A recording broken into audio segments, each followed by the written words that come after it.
A história começa com uma postagem que o protagonista vê ao verificar seu telefone. A publicação traz uma crítica negativa de alguém que afirma que sua clínica está cheia de pacientes infectados com Covid-19. Após ler a postagem, a maioria dos comentaristas expressa sua relutância em visitar uma clínica médica tão contaminada. Enquanto lê os comentários, ele sente-se afundando na depressão ao perceber que seu negócio está falindo. O surto de Covid-19 ocorreu justamente quando ele abriu sua clínica, e, após 3 anos no campo da medicina, ele não consegue compreender a injustiça do destino. Por que isso tinha que acontecer com ele dessa maneira? Além disso, sente-se ainda mais abatido ao ver que os visitantes de sua clínica estão sendo infectados e que há cada vez mais comentários negativos sobre o local. De repente, ele sente uma mudança no mundo ao seu redor, como se o céu estivesse sob seus pés. Em um instante, sua mente fica em branco. Com isso, sua jornada de um simples médico coreano para um médico divino na novela tem início. Seu sistema está se desenvolvendo de uma maneira estranha, permitindo que ele aumente seu poder, desbloqueie habilidades e até mesmo convoque criaturas. Para isso, ele precisa tratar seus órgãos internos, pois seu HP atual é 0. Quando abre os olhos, lembra-se de ter caído no rio A. Ele vê uma silhueta à sua frente e presume que seja alguém que o resgatou. Apesar de ter milhares em dívidas, sente-se aliviado por estar vivo. Só então percebe que suas redondezas não se parecem com um hospital. Na verdade, parece estar em um cenário de filmagem de uma produção medieval. Subitamente, uma pessoa extremamente emocionada o assusta. Quando o protagonista pergunta quem ele é, o homem fica ainda mais comovido, lamentando que seu mestre tenha esquecido de seu médico pessoal chamado Garden. Sem entender a situação, ele pede a Garden um copo d'água. O mordomo prontamente lhe entrega um copo luxuoso incrustado de diamantes, o que o faz questionar se as pedras são reais. Ao beber a água, ele nota seu reflexo no espelho, com um calafrio, percebe que o rosto que está vendo não é o seu. Ele se lembra de que esse rosto pertence ao príncipe herdeiro Raquel Adria Magento, um personagem da novela O Imperador da Espada Demoníaca, a mesma que estava lendo no dia em que saiu para beber. Em choque com a situação, ele se questiona se ainda está bêbado e pede a Garden que lhe dê um tapa no rosto. Horrorizado com a ideia de bater em seu mestre, Garden hesita, então o protagonista decide se esbofetear sozinho. No instante em que o faz, a realidade finalmente se impõe, e ele se sente eufórico ao perceber que foi reencarnado como um príncipe herdeiro. Isso significa que deixou sua vida miserável e cheia de dívidas para trás. Com esse pensamento, tenta se levantar, mas cai imediatamente. Ao vê-lo desmoronar, Garden corre para ajudá-lo. Ao olhar para suas mãos, ele percebe que esse corpo é muito mais frágil do que o de um jovem normal de 40 anos, apesar de ser apenas um rapaz. Com um aperto no peito, ele se lembra de que o personagem que agora habita estava sempre acamado e fazia apenas aparições breves na novela. Além disso, ele morria aos 22 anos. Com medo, pergunta a Garden sua idade, e o mordomo responde que ele tem 21 anos. Ao ouvir isso, ele morde os lábios, sentindo um calafrio percorrer seu corpo. Antes de saber sobre a condição de saúde do príncipe, ele estava feliz por ter escapado de sua vida cheia de dívidas para desfrutar a realeza. Mas agora, a realidade cruel se impõe, ele tem apenas 1 ano de vida. Ele então se lembra da história original, onde o príncipe herdeiro morreu apesar de ter recebido o melhor tratamento do mundo e a bênção de clérigos. Nada foi capaz de salvá-lo. Ao olhar para o espelho, ele conclui que há apenas uma solução.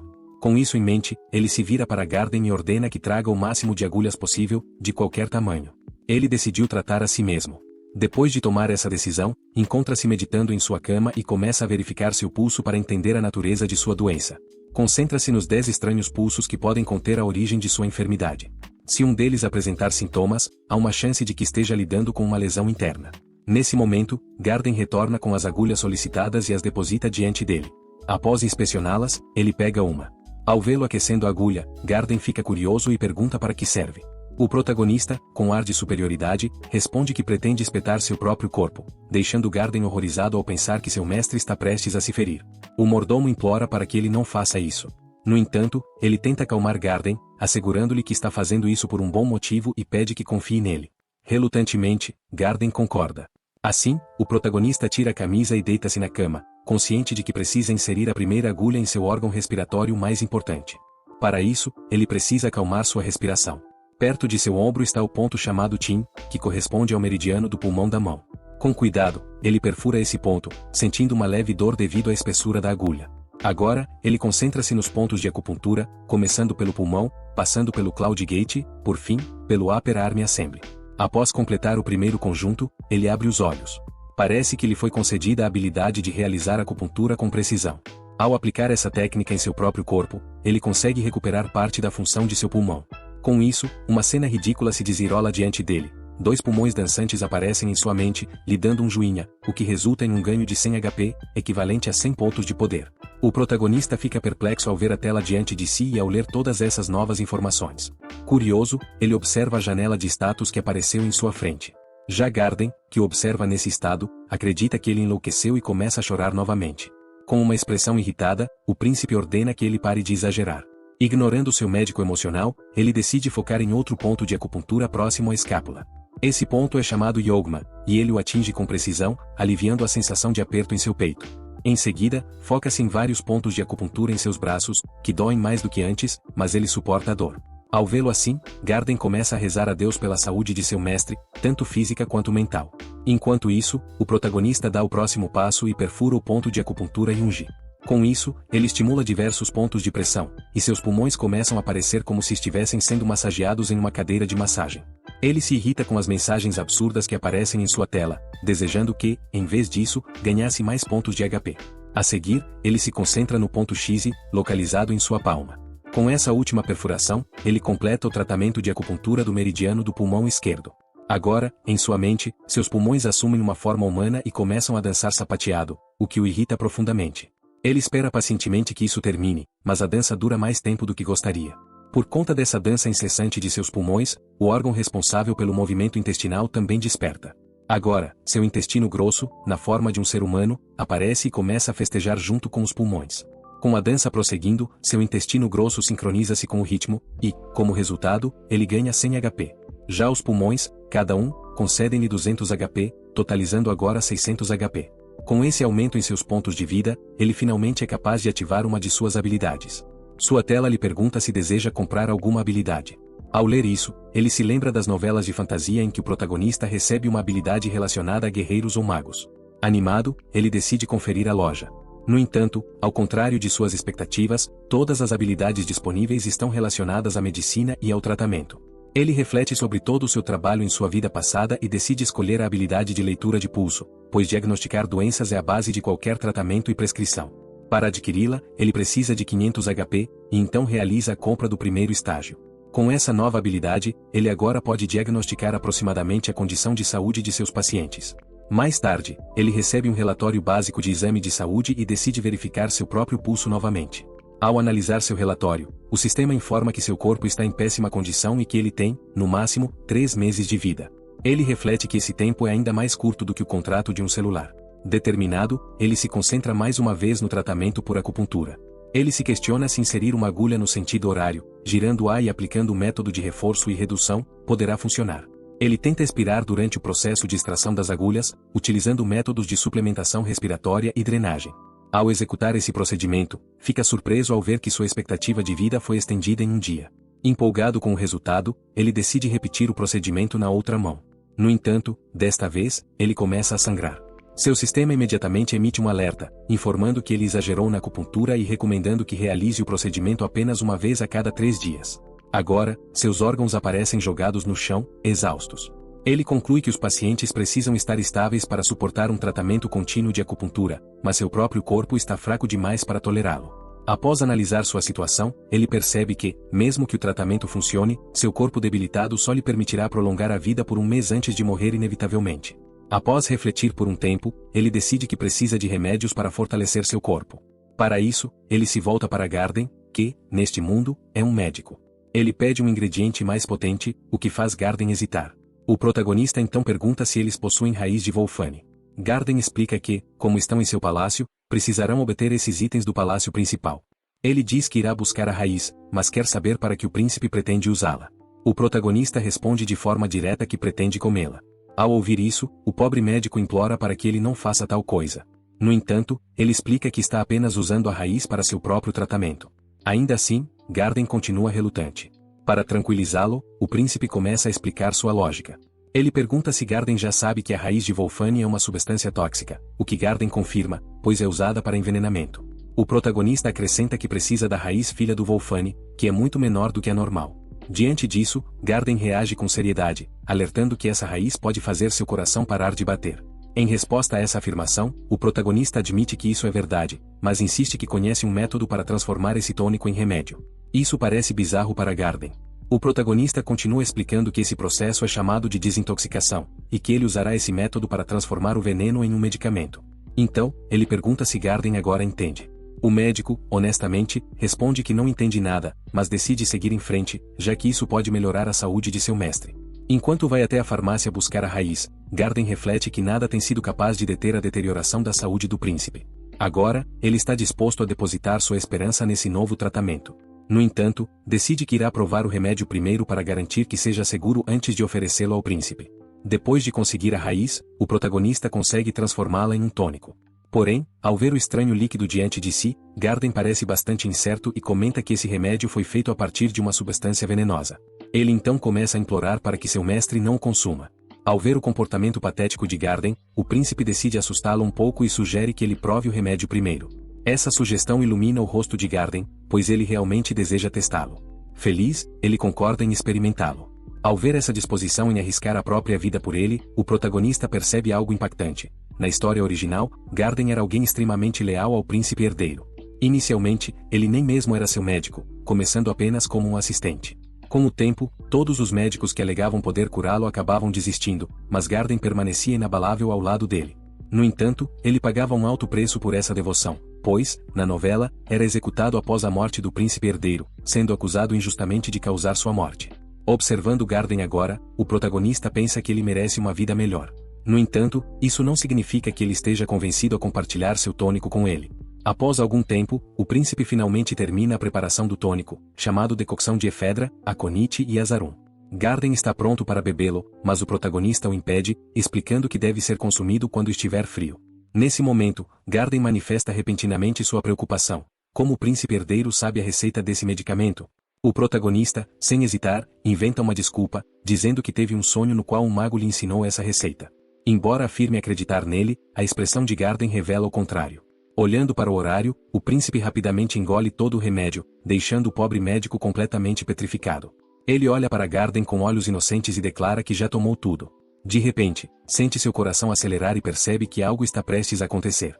Nesse momento, seu sistema informa que o consumo da decocção de efedra, aconite e azarum, preparada com perfeição, resultou na redução das dores e do frio em seu corpo, além de um aumento em seu metabolismo. Não apenas isso, mas ele também despertou a energia do núcleo de Arran. Essa informação desperta seu interesse.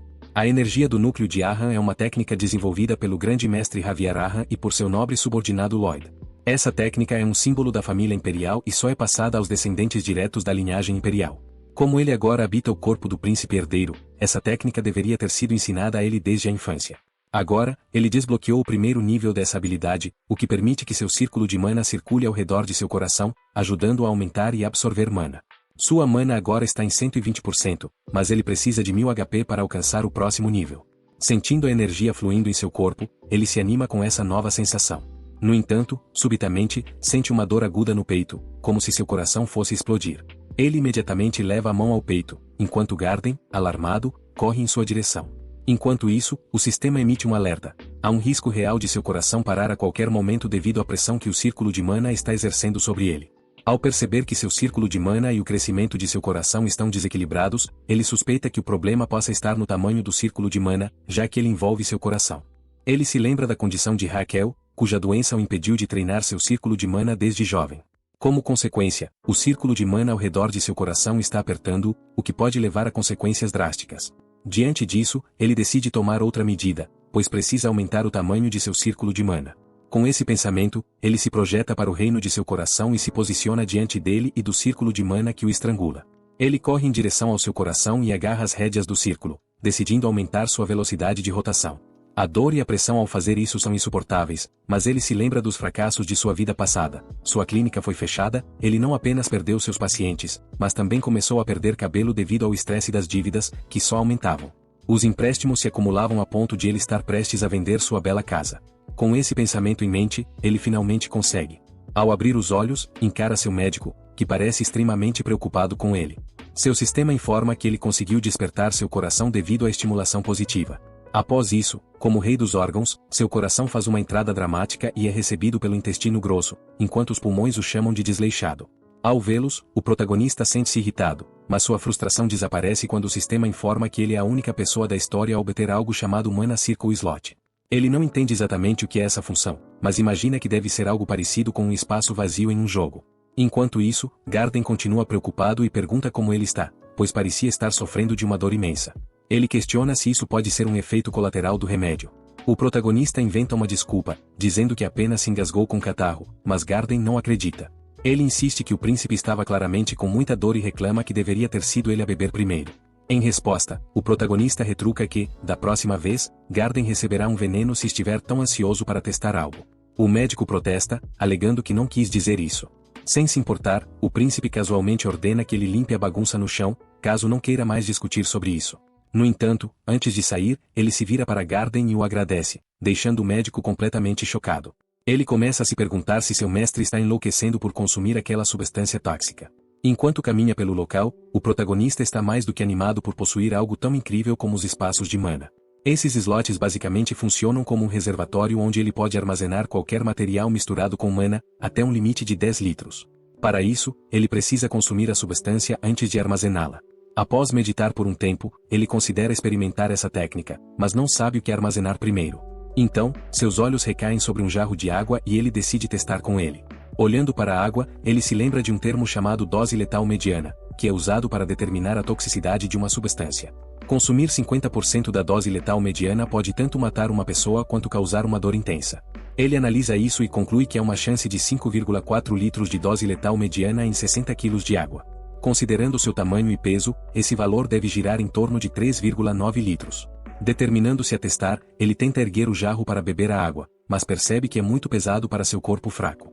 Mesmo assim, ele persiste e bebe enquanto pensa que tem um propósito para armazená-la em seus espaços de mana. Para sua surpresa, ele percebe que não se sente cheio mesmo depois de ingerir mais de 1 litro de água.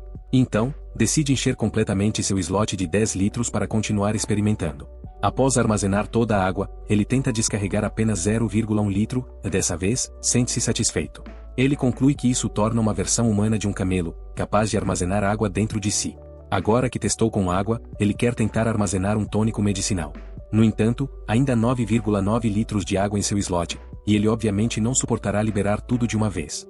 Então, tem uma ideia e decide descarregar a água utilizando a técnica do núcleo de Arra, que o ajuda a absorver, amplificar e descarregar mana. Com essa técnica, ele tenta liberar a água para fora de seu corpo, ao invés de dentro. Concentrando-se totalmente nesse processo, ele se surpreende ao perceber que está funcionando. O próximo passo seria despejar a água de volta no jarro, mas quando tenta, não consegue segurar a técnica adequadamente, e o jarro acaba se quebrando. No momento em que os guardas escutam o som de algo se quebrando, eles invadem o quarto. Enquanto isso, o protagonista reflete sobre seu experimento com a técnica do núcleo de Arra.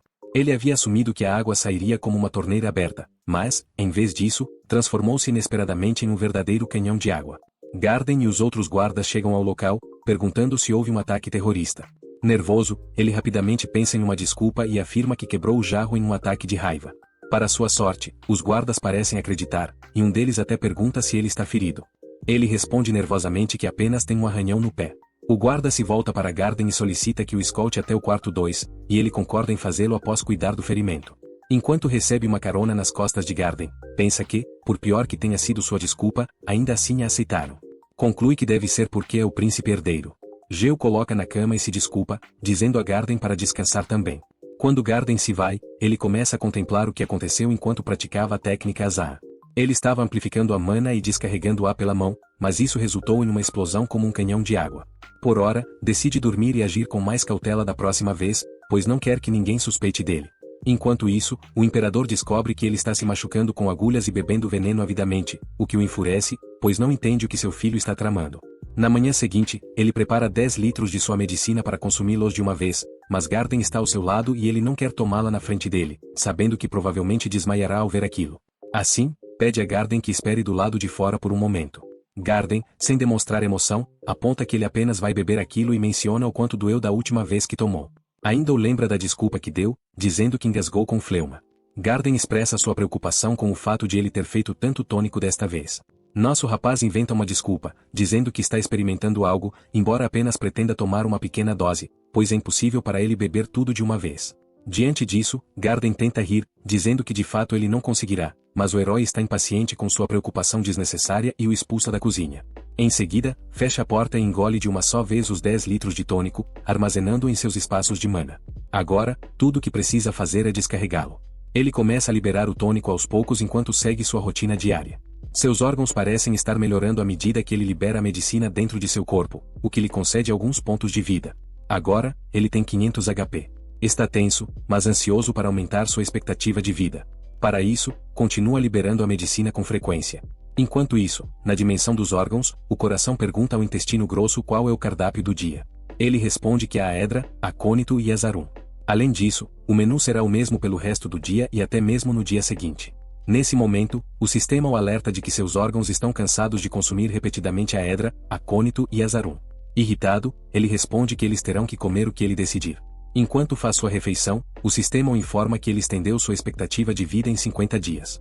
Agora, ele tem 133 dias restantes. Ele se levanta animado, assustando a empregada, que começa a se desculpar desesperadamente. Ele fica confuso, sem entender por que ela está pedindo perdão apenas por ter quebrado uma xícara. A resposta vem quando ela implora para que ele não a açoite como da última vez. Ele se tensa ao perceber que esse príncipe herdeiro tem o hábito de chicotear os criados.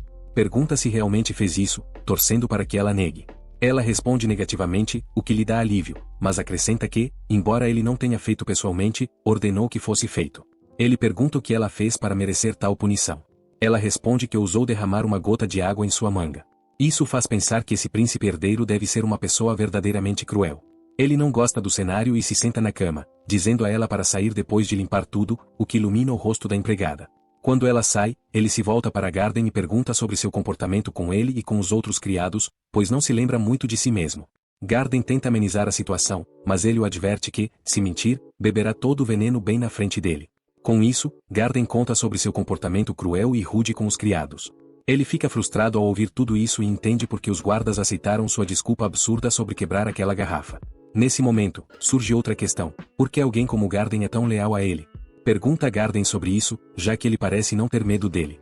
Garden responde suavemente que é porque realmente sabe que tipo de pessoa ele pode ser e confia nele nesse sentido. Em um flashback, é mostrado que, quando Riel era criança, viu Garden protegendo um pequeno pitinho da chuva, enquanto ele próprio ficava encharcado. Ao se lembrar disso, Garden acrescenta que confia que Raquel retornará ao seu eu mais gentil à medida que sua saúde melhorar.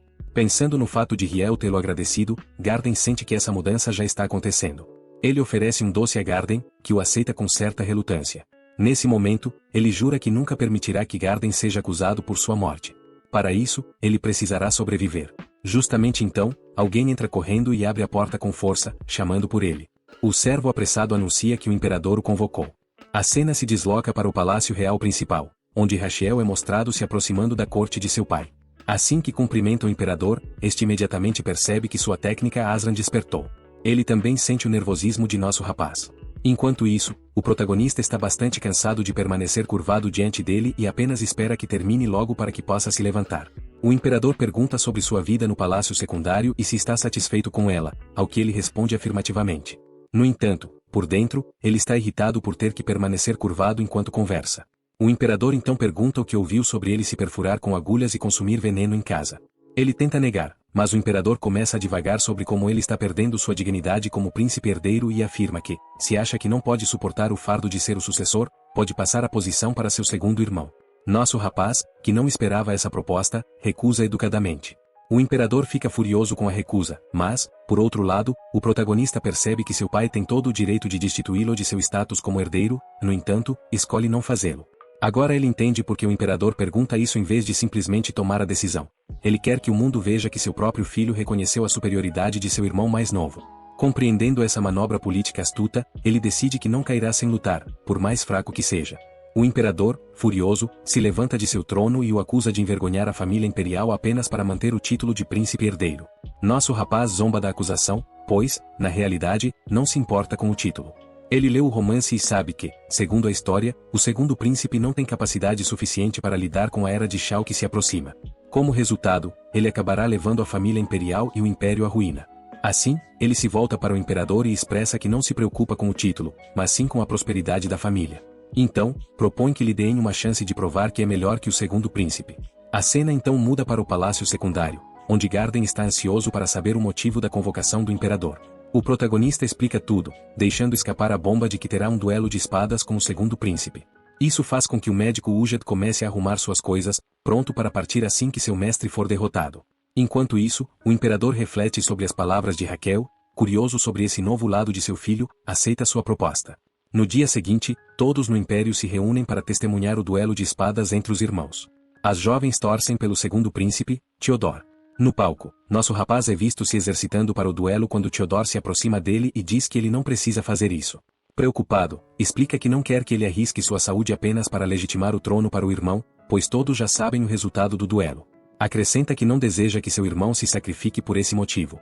No entanto, o protagonista está pronto para lutar e responde arrogantemente que tanto o pai quanto o filho estão equivocados sobre suas intenções, pois ele não tem a menor intenção de perder. Antes do duelo começar, há murmúrios entre as pessoas sobre como é estranho que o príncipe herdeiro desafie o segundo príncipe, já que Theodor tem a vantagem de possuir um núcleo Asra em um único círculo. Ninguém acredita que ele tenha alguma chance contra o irmão mais novo. Em um flashback, é mostrado nosso protagonista se exercitando, enquanto Garden, ao seu lado, pensa que este duelo é apenas uma piada. Nosso rapaz responde que ninguém espera que ele vença, e isso é bom para ele, pois alivia a pressão. No entanto, Garden, embora incerto, diz que ele pode vencer. O protagonista percebe sua expressão e sabe que está mentindo. Então, afirma que só precisa bloquear 3 ataques de seu irmão para vencer a luta. No presente, Garden reza pela segurança de seu mestre. O duelo começa, e o imperador explica as regras. Se o protagonista conseguir derrotar ou resistir aos ataques do irmão por 5 minutos, será declarado vencedor. Caso contrário, o segundo príncipe vencerá. Os irmãos ficam frente a frente, mas Theodor quer terminar a luta o mais rápido possível. Assim que o duelo começa, todos ficam chocados ao ver o príncipe herdeiro jogando sua espada no chão. Perguntam-se se ele já está desistindo. Ao vê-lo fazer isso, Theodor inicialmente sente alívio, pois não precisará lutar contra seu irmão doente. No entanto, logo percebe que isso trará vergonha para ele e para sua família. Ele hesita, considerando se deve encorajar seu irmão a lutar um pouco. Mas quando o protagonista ergue um escudo diante de si, Theodor entende sua verdadeira intenção. O príncipe herdeiro não pretende atacar. Seu objetivo é apenas resistir aos ataques mais fracos de seu irmão por 5 minutos. Ele sorri com desdém, pensando que acabará com essa luta rapidamente. Com essa ideia em mente, concentra a mana em seu corpo e avança contra seu irmão. O imperador analisa o ataque de seu segundo filho e conclui que seu primogênito não será capaz de resistir. O segundo príncipe até tenta atacar de cima para que seu irmão não caia vergonhosamente no chão, mas, para surpresa de todos, nosso protagonista desvia do ataque. Alguém comenta que o segundo príncipe está sendo gentil ao atacar levemente para que seu irmão possa esquivar-se com facilidade. O segundo príncipe, no entanto, ataca novamente com força total, arremessando para longe, mas ele ainda consegue se manter de pé. Sua condição está piorando à medida que seu corpo enfraquece, mas sua determinação em vencer o duelo permanece firme. Tendo treinado esquivas ao longo de sua vida como policial, agora se esconde atrás do escudo enquanto o segundo príncipe avança contra ele, absorvendo a mana melhor do que o esperado. No entanto, nosso rapaz sorri, pois algo parece estar se desenrolando em sua mente. Por outro lado, o segundo príncipe está cada vez mais motivado. Ele acumula energia para seu ataque, e, após saltar no ar, desce diretamente sobre nosso protagonista. No entanto, o impacto é absorvido com facilidade, pois ele já havia treinado seu corpo inferior para esse momento. Além disso, ordenou que o ferreiro personalizasse seu escudo e armazenou um preparado especial em seus espaços de mana para seu irmão mais novo. Seu sistema pergunta quanto dessa substância deseja liberar dentro de seu próprio corpo, e ele responde, 0,2 litros. Com isso, o corpo imbuído de mana de seu irmão fica completamente impregnado com o preparado, e o rosto do segundo príncipe se avermelha devido à ingestão excessiva, fazendo-o soluçar. Theodor fica completamente confuso com o que está acontecendo dentro de seu corpo. Enquanto isso, Haki se recorda do que leu no romance. Theodor é alguém que não consegue suportar nenhum tipo de álcool. Por isso, adicionou várias formas de álcool em seu espaço de mana e as liberou no corpo de seu irmão. Theodor tenta se recompor para derrotar seu irmão, mas não entende o que aconteceu com ele. Quer recuperar o controle da situação e alcançar o reconhecimento de seu pai, os aplausos do povo e o título de príncipe herdeiro. Para ele, esse é o melhor caminho para todos. Com essa ideia em mente, investe contra seu irmão, que fica surpreso ao ver que ele resistiu à explosão de coquetel. Nesse momento, ele descarrega mais 0,1 litro da substância em seu irmão. A cena se desloca para a dimensão dos órgãos de Theodor, onde ele se vê diante de uma bebida servida pelo coração, que lhe diz que o líquido foi dado por aquela pessoa. Quando ele se vira para olhar, percebe que quem lhe ofereceu a bebida foi seu próprio irmão, que ergue um copo para brindar. Theodor fica completamente perplexo, assumindo que deve estar alucinando. Vendo seu irmão tão embriagado e atordoado, o príncipe herdeiro decide ajudá-lo, descarregando o líquido armazenado em seus espaços de mana contra ele. Com essa mana, ataca com toda a sua força e arremessa seu irmão ao chão. Todos os presentes ficam completamente chocados com essa reviravolta inesperada. Ao testemunhar a luta entre seus filhos, o imperador imediatamente reconhece que Raquel utilizou o núcleo Asra, que antes pensava ter se enganado ao perceber. Agora, no entanto, sente claramente a energia do núcleo Asra emanando dele, mesmo em meio a centenas de pessoas. Por outro lado, quando Theodor abre os olhos, encontra seu irmão parado diante dele. Raquel afirma que purificou sua mana impura. Theodor imediatamente reconhece a técnica como sendo do núcleo Asra e questiona como é possível que seu irmão doente tenha conseguido usá-la. O irmão, que supostamente deveria estar debilitado, responde com indiferença que simplesmente aprendeu um pouco tarde. Olhando para sua espada caída no chão, Theodor murmura que perdeu, levando seu irmão a comentar que ele talvez ainda não tenha aceitado a derrota. Então, percebe o sangue na testa de Raquel. Nosso rapaz explica que se feriu ao se proteger dos ataques de Theodor. Ao ouvir isso, Theodor se dá conta de sua própria atitude durante a luta e de como foi arrogante ao presumir a vitória sem reconhecer os esforços de seu irmão. Nosso protagonista então se levanta e pergunta sobre o bem-estar de Theodor. No entanto, seu irmão entende mal suas palavras e expressa seu sentimento de vergonha. Raquel, por sua vez, esclarece que estava apenas perguntando sobre sua condição.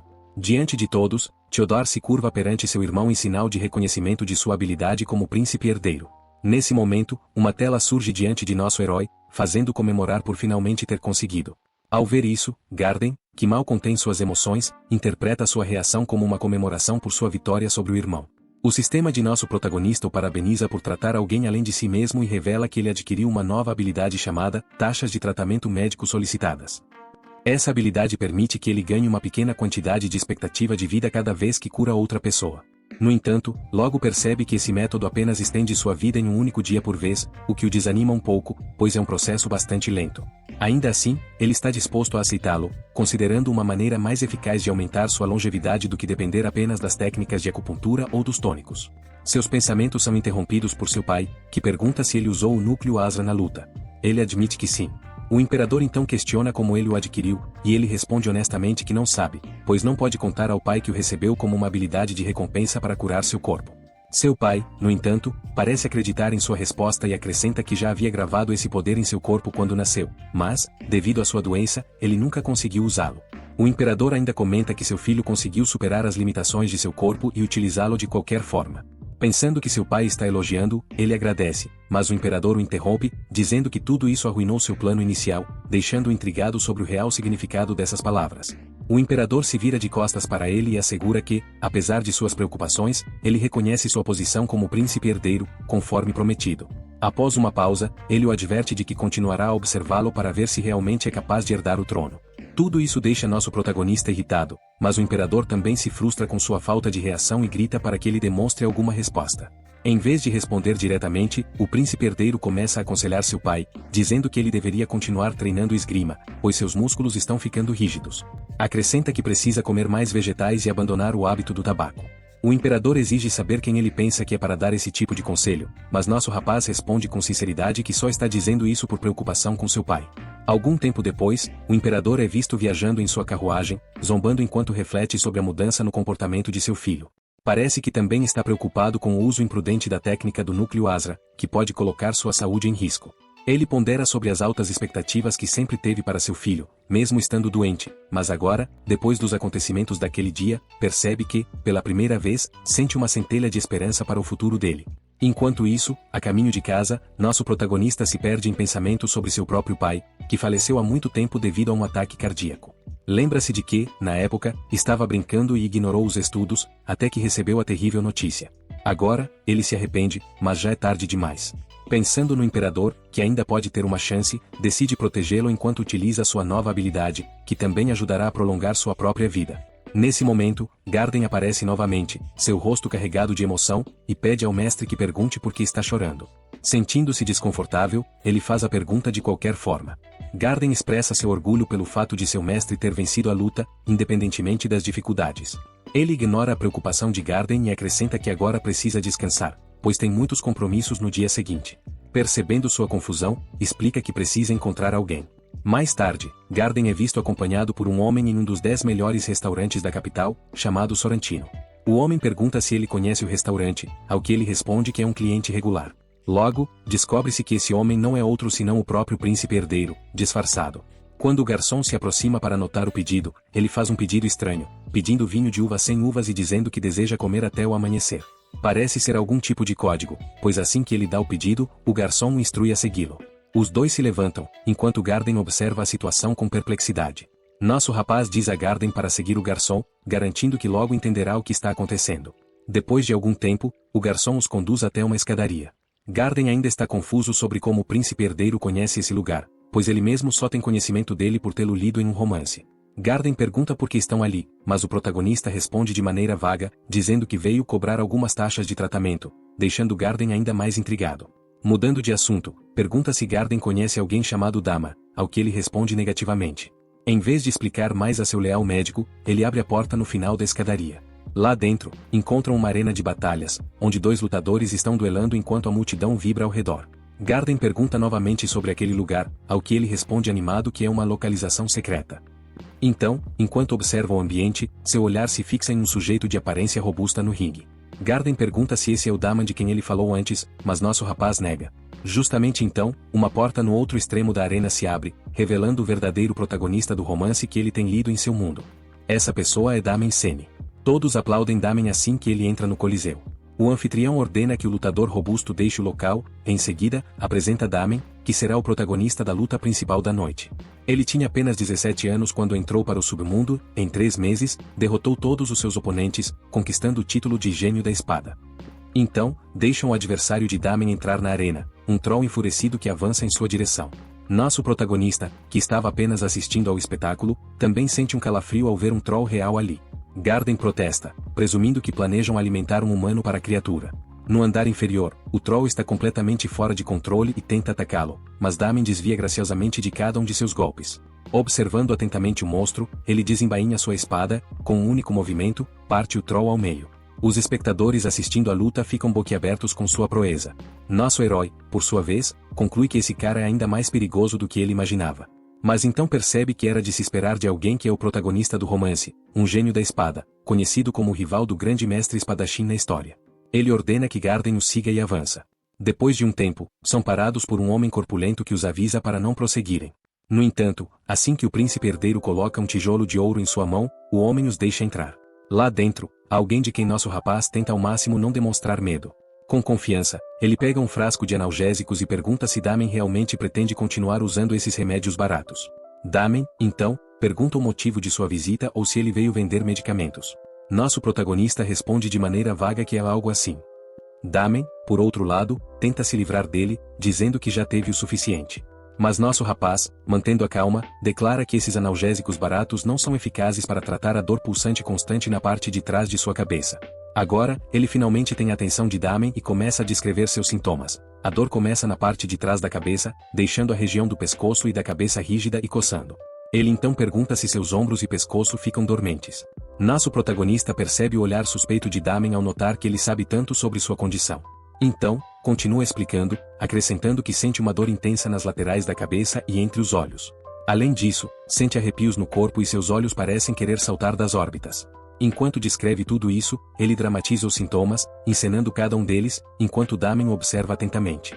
Nosso herói segue com sua encenação dramática, tentando convencê-lo de que, em vez de tratar a causa raiz do problema, ele está apenas se entupindo de analgésicos, que nem sequer são um medicamento adequado.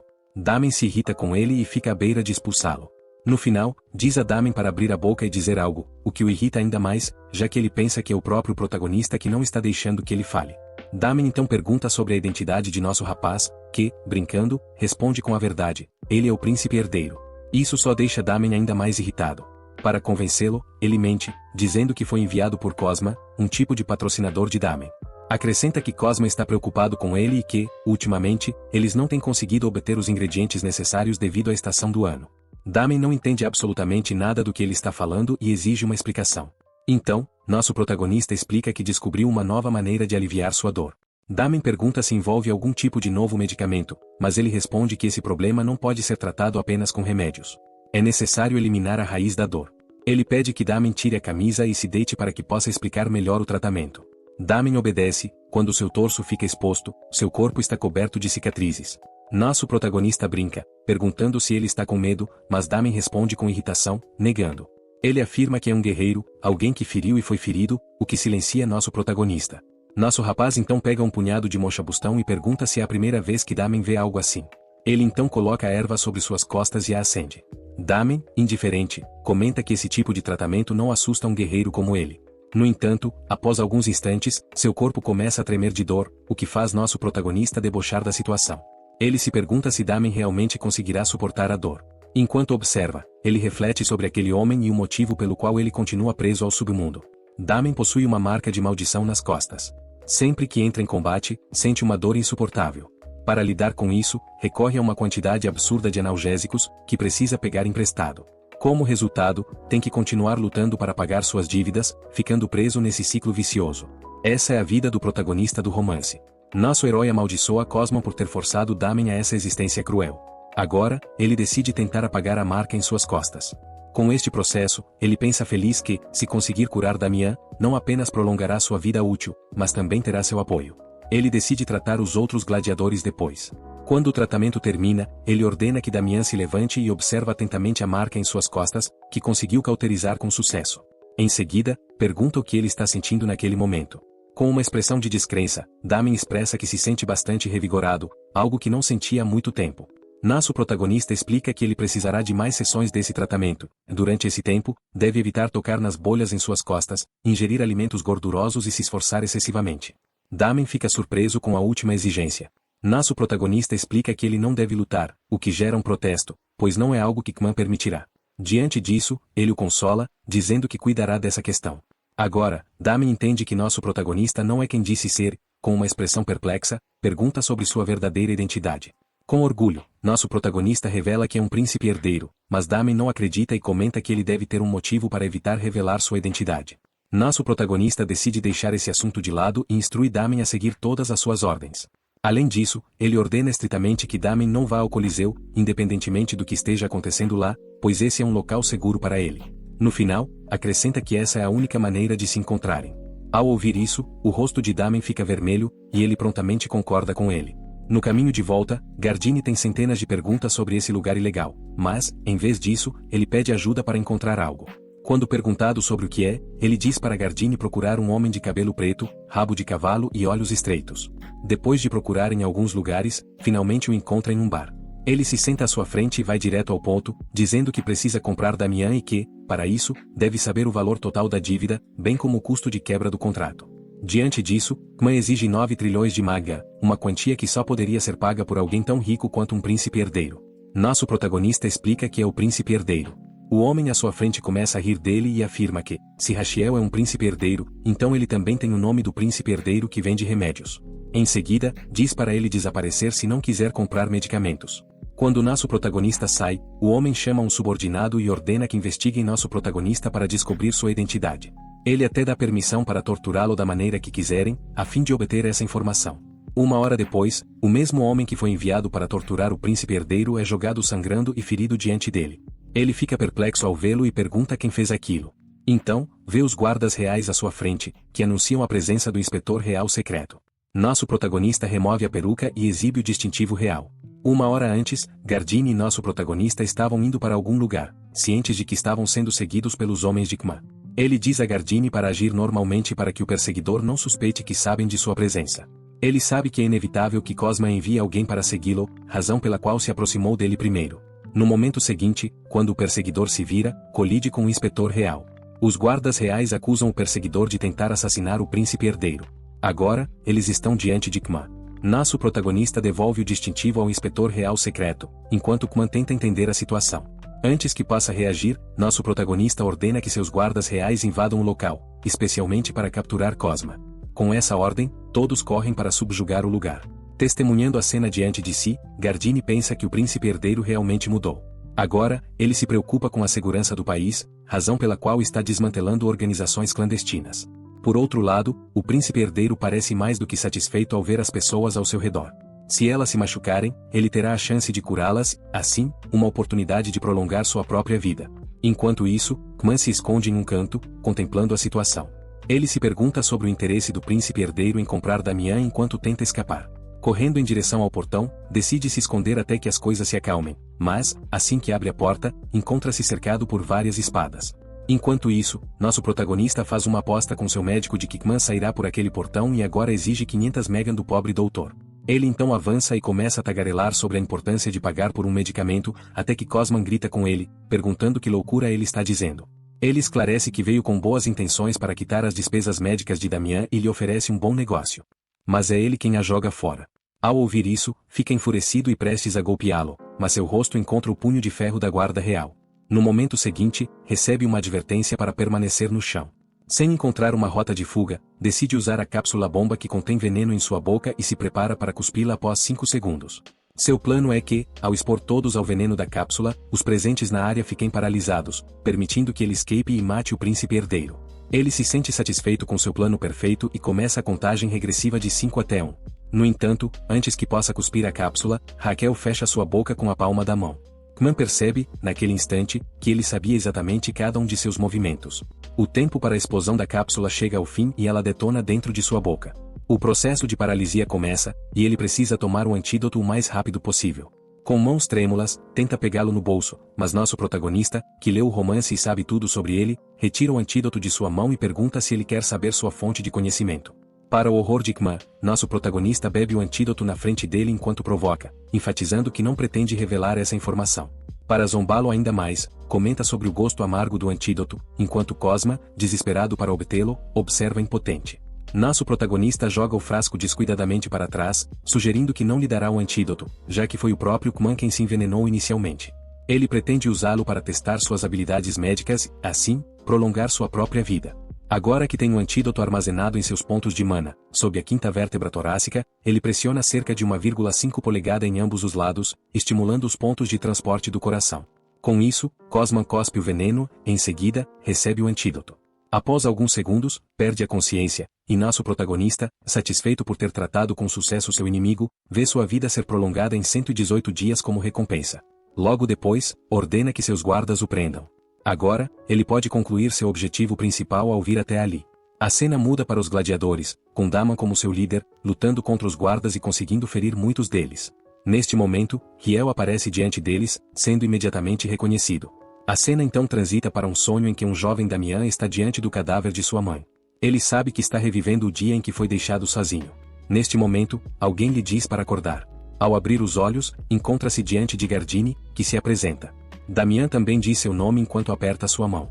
O príncipe herdeiro interrompe a introdução e ordena que ambos o sigam, pois tem muitas coisas a fazer. Logo depois, chegam a uma clínica improvisada de Abusa, onde encontram outros gladiadores. Daman pergunta sobre o local e recebe a resposta de que é uma clínica de tratamento. Outro gladiador expressa sua surpresa ao perceber que o príncipe herdeiro não apenas os resgatou do submundo e os acolheu em seu palácio, mas também pretende tratá-los. Enquanto observa os gladiadores, nosso protagonista pensa que seu verdadeiro objetivo ao tratá-los é libertá-los de suas marcas de maldição. Assim, pode prolongar sua própria vida, já que a maioria deles são jovens, o que contribui para aumentar seu tempo de vida. Ele inicia seu discurso afirmando que não está fazendo isso por bondade, pois todos sabem que ele próprio é uma pessoa bastante doente. Um dos gladiadores comenta que todo o reino já sabe disso, e nosso protagonista promete mentalmente que esse será o que receberá o tratamento mais doloroso. Ele prossegue dizendo que, como o médico falhou em encontrar uma cura para sua condição, ele próprio decidiu buscar uma solução. Em seguida, se volta para Damen e pergunta se ele compreende sua explicação.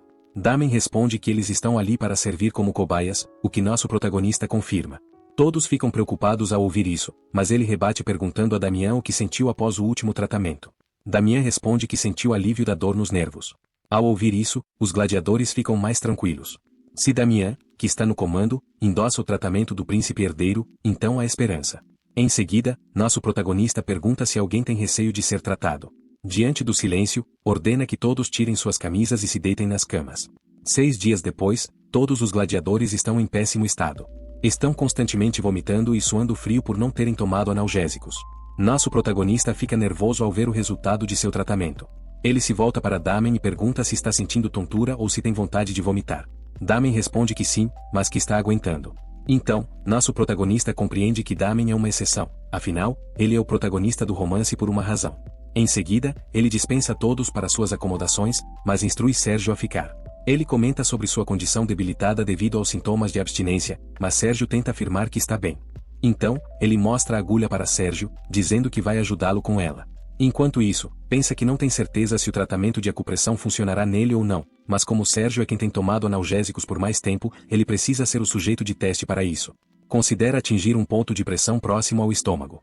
Enquanto pondera sobre tudo isso, Sérgio se levanta, parecendo incrivelmente poderoso em sua forma. De repente, ele salta sobre nosso protagonista e agarra sua garganta com ambas as mãos. Rael começa a ter dificuldade para respirar, mas Damen chega no momento certo e derruba Sérgio para longe dele. Levantando a mão para ajudá-lo a se erguer, pergunta sobre seu estado, ao que Rachiel responde positivamente. Ele olha para a forma inconsciente de Sérgio e conclui que, devido aos seus sintomas graves de abstinência, ele está altamente sensível a qualquer pequena estimulação. Por isso, até mesmo uma agulha fina o machuca como se fosse uma espada. Para resolver esse problema, precisa de agulhas ainda mais finas. Algum tempo depois, ele é visto em seu escritório, lendo uma carta de um ferreiro. Resumidamente, o ferreiro se desculpa por não conseguir fabricar múltiplas agulhas tão finas quanto um fio de linha. A carta acrescenta que apenas um artesão não poderia alcançar tal façanha. Nesse momento, ele recebe uma notificação de seu sistema, alertando de que está se estressando demais, o que pode levar a uma doença nervosa. Seu corpo está tentando esfriar o coração, ao mesmo tempo que lhe dá uma pista. Vendo-o perdido, seu sistema o lembra de que ele pode invocar um monstro ou desbloquear uma habilidade usando seus pontos de HP. Ele então seleciona a opção de invocação gacha pelo custo de 300 HP. Ao confirmar a compra, espera conseguir uma boa invocação. Seu sistema o instrui a verbalizar as qualidades que deseja que sua invocação tenha. Ele exige uma criatura que possa fornecer muitas agulhas de espessura uniforme. Após registrar sua solicitação, seu sistema lhe apresenta 3 opções com nomes bizarros: um porquinho feliz que solta ferro, um ferro que descarrega e um cacto que descarrega. Em seguida, o sistema informa que uma dessas invocações tem 100% de chance de atender a sua demanda, outra tem 50% e uma tem 0%. Ao ler isso, ele percebe que essa invocação é uma espécie de aposta, então reflete sobre qual escolher. Depois de pensar um pouco, sem conseguir decidir, seu coração, frustrado, lhe diz para escolher o cacto, e ele concorda. Enquanto seu sistema prepara sua recompensa, ele implora a Deus por uma boa invocação. Então, um porco-espinho extremamente fofo cai em sua palma. Agora, seu sistema começa a informá-lo sobre as qualidades de sua nova invocação. Ele pode alterar seu tamanho alimentando com sementes de girassol vermelhas, que o tornarão enorme, ou sementes azuis, que o retornarão ao seu tamanho minúsculo original. Seu nome é Gan e ele tem a habilidade de produzir um número infinito de espinhos e usá-los para atacar seus inimigos. Nosso protagonista educadamente pede 3 espinhos, cada um de uma cor diferente, e Gan os fornece. Ele examina os espinhos branco e marrom. O branco tem um efeito analgésico leve, então ele decide usá-lo nos gladiadores. No entanto, fica cauteloso em relação ao preto, pois tem um nível de dor mais alto. Ele nem mesmo testa e decide guardá-lo para experimentá-lo em outra pessoa mais tarde. Em seguida, vai até sua clínica e aquece a agulha. Ao vê-lo, Gardini pergunta sobre sua invocação, e ele a apresenta a ele. Naquele momento, inventa uma história e diz a Gardini que, se quiser mais detalhes, deve perguntar diretamente à invocação. Depois disso, ele sai do local. Gardini fica bastante confuso com a situação, pois reconhece a criatura como um monstro invocado. Segundo as lendas, há cerca de 300 anos existia um lendário construtor que tinha monstros invocados como auxiliares. Eles são conhecidos como criaturas extremamente raras e misteriosas, e Gardini não entende como seu mestre conseguiu um. Agora, ele percebe que há algo sobre seu mestre que ele ainda não sabe. Dentro da clínica, Sérgio se desculpa com nosso protagonista pelo incidente do dia anterior. Ele ignora o pedido de desculpas e diz que agora Sérgio não sentirá mais dor, pois ele já inseriu várias agulhas em seu corpo. Sérgio fica surpreso ao ouvir isso, pois realmente não sente nada. Então, ele lhe mostra seu braço, onde realizou o tratamento de acupressão. Desde então, tem realizado esse tratamento em todos os gladiadores para obter recompensas. Ao tratar Dama e os outros gladiadores, sua expectativa de vida aumenta em 171 dias. Além disso, ele também melhora sua habilidade devido ao número crescente de pacientes tratados. Essa informação o deixa muito feliz, algo evidente em sua linguagem corporal. Ao vê-lo tão contente, Damen não entende suas verdadeiras intenções e se pergunta por que o príncipe herdeiro está tão extasiado por vê-los recuperados. Agora que Rachiel terminou o tratamento deles, decide elaborar outro plano para os gladiadores. A cena muda para o imperador, que está recebendo um relatório sobre seu filho. Ele é informado de que o príncipe herdeiro tem 14 gladiadores como seus guarda-costas, e agora eles são oficialmente reconhecidos como guardas reais. Além disso, ele está lhes concedendo salários e outros benefícios por seus serviços.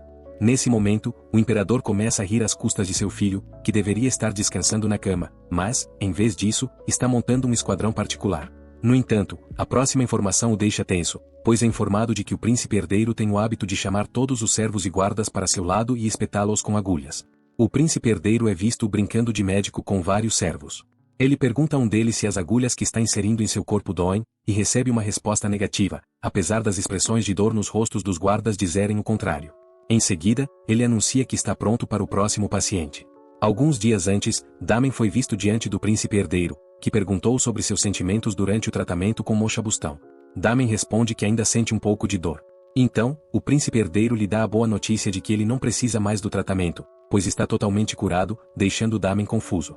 Ele agradece ao príncipe herdeiro, mas é interrompido por uma objeção de Raquel, que pede que ele o ouça primeiro. O príncipe herdeiro tem uma proposta para ele, pois deseja suas habilidades com a espada ao seu lado, já que não quer que seu talento seja desperdiçado.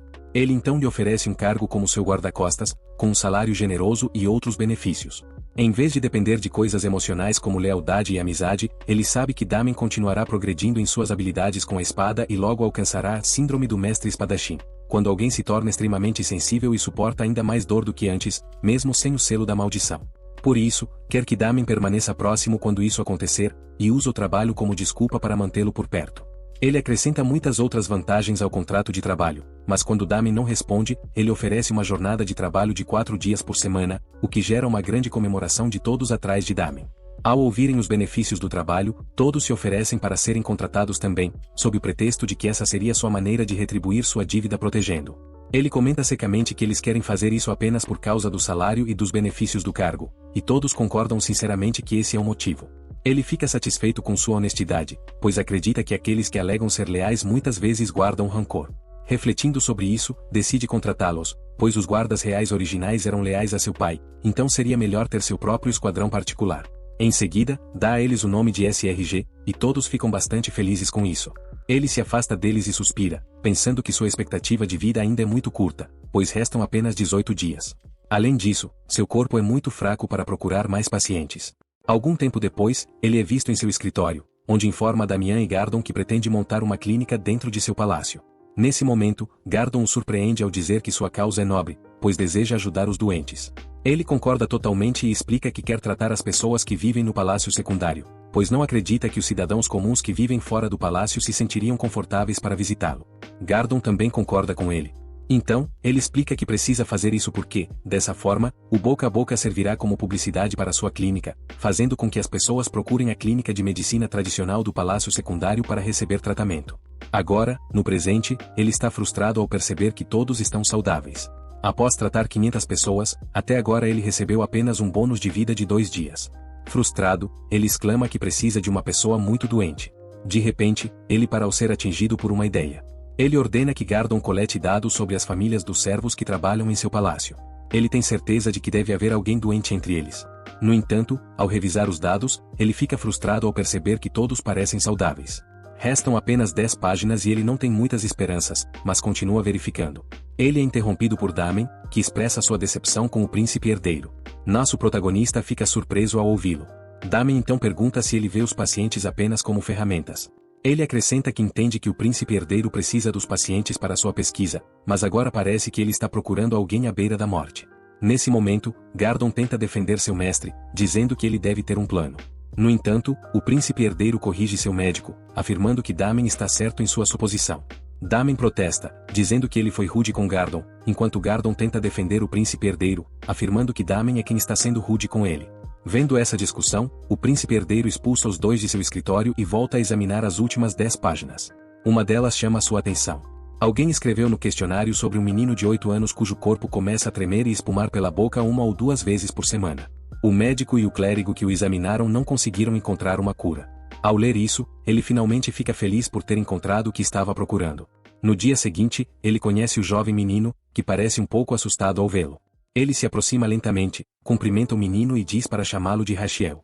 Ele entende que está a primeira vez de George visitando o palácio e conhecendo o príncipe herdeiro, então precisa fazê-lo sentir-se confortável. Ele então lhe mostra um doce, o que ilumina o rosto do garoto, mas, em vez de pegá-lo, sua expressão se torna amarga. O menino lhe diz que não pode tocá-lo. Quando questionado sobre o motivo, responde que é porque está amaldiçoado. Acrescenta que essa é a razão pela qual as outras crianças zombam dele e o chamam de estranho. Ao ouvir isso, Hugh tenta encorajar o garoto, dizendo que isso não é verdade. George explica que, quando as crianças zombaram dele no dia anterior, tentou se defender, mas perdeu a luta. Depois disso, tudo ficou escuro, e ele começou a tremer, sentindo como se alguém o tivesse jogado no chão. Quando acordou, sentiu-se fraco. Nesse momento, o príncipe herdeiro repentinamente o abraça, dizendo que ele é corajoso por suportar tudo isso. Com lágrimas nos olhos, George insiste que ele não deveria tocá-lo por causa do espírito maligno que reside nele. Nesse instante, o príncipe herdeiro começa a diagnosticá-lo. Seu sistema informa que o garoto está completamente saudável, exceto por alguns sintomas de convulsões causadas por ondas cerebrais irregulares. Ele diagnostica George com epilepsia, mas o problema é que não sabe a causa por trás das ondas cerebrais irregulares. Ele diz a George que ele não é estranho. Para dissipar sua descrença, Raquel afirma alegremente que ele é o príncipe herdeiro e que está sempre certo. Agora, ele se vê diante de um dilema. Não sabe a causa exata das ondas cerebrais irregulares e não tem ferramentas para detectá-la, como uma máquina de ressonância magnética. De repente, George o chama, e ele se enrijece ao perceber que o garoto está tendo uma convulsão. Ele imediatamente o deita, apesar dos protestos de Gardon, que quer que ele se afaste do menino. Damon também levanta sua espada, observando a reação de ambos. Raquel grita com eles, explicando que George está apenas doente e precisa de cuidados, pois está sofrendo. Ele ordena que tragam um travesseiro, e, depois de colocá-lo sob a cabeça do garoto, todos o observam em silêncio. Gardon se oferece para limpar a espuma da boca de George, mas o príncipe herdeiro recusa, explicando que George pode acabar engolindo a toalha. No momento, não há nada que possam fazer além de esperar a convulsão passar. Subitamente, ele percebe um fluxo de mana vindo de George. Ele entende que isso ocorre devido à sua técnica do núcleo Asra, que é sensível à mana. Então, decide usá-la para detectar a causa da epilepsia. Ele começa a procurar a origem do problema dentro do fluxo de mana, examinando os nervos, mas não encontra nada e começa a se cansar. Depois de um tempo, ele se vê diante do coração de George e se apressa em analisá-lo. Finalmente, encontra a origem das ondas cerebrais irregulares, o nervo vago. Ele ordena que seus subordinados tragam um cobertor para cobrir George e instrui que ninguém o acorde durante o processo. No entanto, ele mesmo se esforçou demais durante o diagnóstico e acaba desmaiando. As pessoas ao seu redor ficam preocupadas com sua condição, mas ele se sente aliviado por ter descoberto a causa da doença de George antes de perder a consciência. Algumas horas depois, ele acorda com a cabeça pesada. Ele assume que seu núcleo Asra foi ativado ao máximo enquanto dormia. Nesse momento, é surpreendido pela presença de Damian, que informa que ele dormiu por meio-dia. Ele pergunta sobre George e descobre que o menino acordou, mas ainda se sente cansado. Ao se levantar da cama, reflete sobre como seu diagnóstico foi um sucesso graças ao núcleo Asra. Agora, pode iniciar o tratamento de George estimulando o nervo vago. Enquanto veste seu casaco, Dama, surpreso, pergunta para onde ele está indo no meio da noite. Ele responde com uma expressão maníaca que está indo ser atingido por um raio. Algum tempo depois, ele e Damian são vistos diante do palácio principal. Os guardas ficam chocados ao vê-los ali. Raquel ordena que os escoltem até o quarto de Sans, o mago do palácio. Ao chegarem ao aposento de Sanetis, o mago fica surpreso ao vê-los ali no meio da noite e pergunta qual é o propósito de sua visita. O príncipe herdeiro, então, pede de forma brincalhona para que o mago o atinja com magia de raio, deixando o mago completamente perplexo. O mago se lembra do dia anterior, quando visitou o imperador e ouviu falar sobre como o príncipe herdeiro tem agido de maneira estranha ultimamente. O imperador, sorrindo, expressou sua preocupação com as próximas ações de seu filho. Vendo a expressão do imperador naquele momento, o mago pensou, irritado, que até o imperador se tornou um tolo quando o assunto é seu filho. Agora, no presente, o mago observa, incrédulo, enquanto o príncipe herdeiro sacode furiosamente, insistindo para que ele o atinja com um raio. O mago pensa no quão louco o príncipe herdeiro se tornou. Ele protesta, dizendo que não pode fazer isso, pois poderia matá-lo, e então seria responsabilizado por sua morte. O príncipe herdeiro explica que não precisa ir tão longe. Ele só precisa de um pouco de estimulação elétrica por 3 horas. O mago está igualmente irritado com essa nova exigência. Magia de relâmpago tem capacidades destrutivas, mas o príncipe quer que ele a minimize e a controle por 3 horas, o que exige um nível preciso de domínio. O mago pergunta ao príncipe se ele tem noção de que seu pedido é extremamente difícil. O príncipe herdeiro responde que entende perfeitamente, e é exatamente por isso que veio procurá-lo, pois ninguém além dele seria capaz de realizar tal feito. Ao ouvir esse elogio, o mago fica meio inclinado a atender a sua demanda, mas ainda hesita, perguntando-se o que aconteceria se ele o machucasse. O príncipe herdeiro tranquiliza, garantindo que, se algo acontecer com ele, o mago não será responsabilizado por sua morte, apontando para os guardas, que servirão como testemunhas. Ele então explica que está fazendo isso para salvar alguém. Diante dessa justificativa, o mago finalmente concorda e pergunta quando devem começar. O príncipe herdeiro responde que precisam fazer isso agora. Ele se senta diante do mago, que pergunta se ele está pronto. Ele acena com a cabeça enquanto pensa secretamente que não pode simplesmente testar um tratamento tão perigoso em uma criança, então é melhor experimentá-lo primeiro em si mesmo. Quando o mago começa a atingi-lo com uma quantidade precisa de eletricidade, o príncipe herdeiro pretende converter as correntes elétricas em eletrodos, e em seguida, transformá-los em sinais elétricos, com o objetivo de corrigir os sinais irregulares no nervo vago de George. No final, ele controlará esses sinais.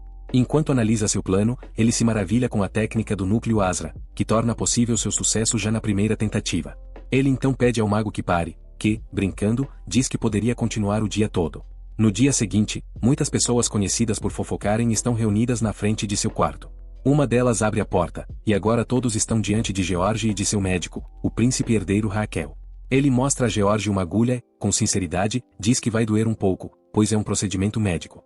Em seguida, o tranquiliza, afirmando que não doerá muito, já que ele já inseriu uma agulha em seu pescoço sem que George sequer percebesse. No entanto, acrescenta que o que virá a seguir definitivamente doerá. Nesse momento, o mago atinge Rael com magia elétrica, e ele reúne a eletricidade em seu coração. Gardon sente que está prestes a desmaiar ao ver o estado de seu mestre, mas nosso protagonista mantém o foco nos fofoqueiros presentes no cômodo, pois espera que espalhem a notícia sobre seu método de tratamento por toda parte. Após receber a corrente elétrica, chega o momento de transferi-la para George. No entanto, ele se enrijece ao detectar que o fluxo de mana de George está se tornando instável. Com um calafrio, percebe que George está prestes a ter uma convulsão, então deve corrigir seu nervo antes que isso aconteça. George pergunta quanto tempo mais precisa permanecer assim. Ele responde que apenas 3 minutos, ou, se as coisas derem errado, 1 minuto, mas que, no total, o procedimento levará 30 minutos. Por um momento, ele considera pausar o tratamento, mas decide contra essa opção por várias razões: a presença dos fofoqueiros, que poderiam espalhar rumores estranhos, e a incerteza de até quando o mago continuará ajudando. Por fim, decide prosseguir e se vira para o mago, pedindo que aumente o nível da magia 3 vezes. O mago o adverte de que isso doerá mais, mas ele ignora sua preocupação. Dessa vez, ele é atingido por um relâmpago, mas mantém o foco em sua tarefa. Ele precisa absorver a mana para concluir o procedimento o mais rápido possível. Ele procura o ponto exato para colocar o eletrodo, sabendo que restam apenas 5 segundos antes de a convulsão começar. Finalmente, quando parece que George está prestes a ter uma crise, ele, em vez disso, se estabiliza e olha para o príncipe herdeiro. Todos, especialmente a irmã de George, ficam impressionados ao ver que a convulsão não acontece. Enquanto isso, o príncipe herdeiro está exausto devido à estimulação elétrica constante. No entanto, seu sistema o parabeniza por ter realizado com sucesso a operação no nervo vago. Como recompensa, ele recebe um bônus de 3 dias de vida. Além disso, sua técnica do núcleo Asra sobe de nível ao ultrapassar o limite de seu corpo, agora atingindo o nível 2 em um único ciclo, o que também fortalece seu círculo de mana.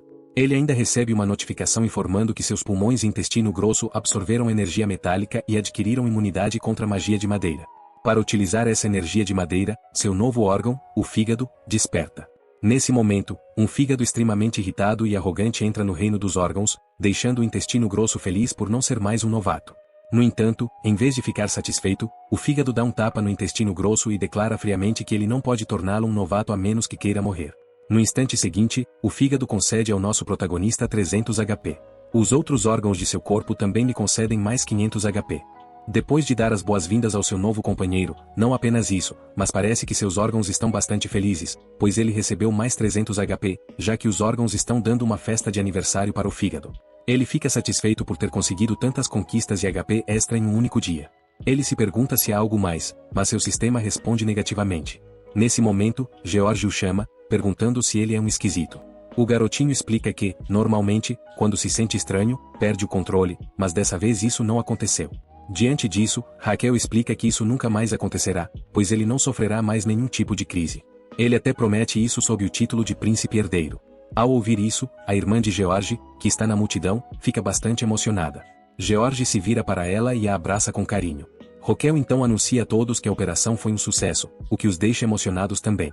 Ele espera que essas pessoas espalhem a notícia sobre o tratamento de George por toda parte para que logo ele enfrente uma enxurrada de pacientes, o que resultará em mais bônus de vida. De repente, sua visão fica turva e ele perde a consciência devido ao estresse que seu corpo sofreu. À noite, ele recobra a consciência e vê Gardon, o mago do palácio e Damian parados diante dele. Brincando, ele pergunta se eles não têm nada melhor para fazer além de observá-lo dormir. Gardon, com uma expressão triste, responde que é exatamente isso que está acontecendo, pois Raquel tem dormido por 2 dias, o que o deixa perplexo. O mago também interrompe, acusando-o de estar tentando executá-lo. Ele então pergunta, horrorizado, como explicará ao imperador sobre a condição do príncipe herdeiro, que ocorreu devido à magia de relâmpago que usou nele. Nosso protagonista se desculpa nervosamente com todos eles, em seguida, pergunta sobre George. Nesse momento, George aparece em seu quarto e explica que insistiu para que Gardon o deixasse vê-lo. Então, ele lhe entrega um medalhão de madeira feito à mão.